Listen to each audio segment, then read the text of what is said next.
वो मैं दे देता हूँ। पथरी पथरी तोड़ने के लिए तो हाइपोटेंसी ही काम करती है। पत्थरी तोड़ने के लिए मैं 30 में देता हूँ उमूमन दवाएं, तो अलग फजल से विद इन 2-3 वीक्स पथरी चथरी सब बाहर आ जाती है। अच्छा। हाँ जी। पथरी के लिए मैंने बेशुमार तजर्बात किए हैं, गुर्दे की पथरी के, जी पित्ते की पथरी के तो ज्यादा नहीं किए, कुछ किए लेकिन उसमें टाइम लगता ज्यादा।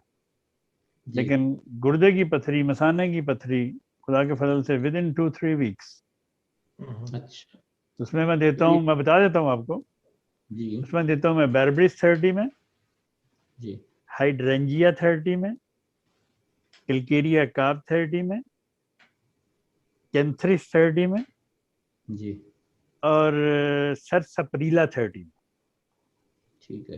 ये पांचों दवाएं 30 में मिला के हर 2 घंटे के बाद मैं जी। देता हूँ खुदा के फजल से। तो कई, मतलब 1 हफ्ते से लेके 3 हफ्ते तक खुदा के फजल से पथरी बाहर आ जाती है।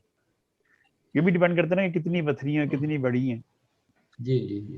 तो ये तो मेरे तजर्बे में बहुत दफा, एक दफा नहीं ये बेशुमार गुर्दे की बात कर रहे हैं। गुर्दे की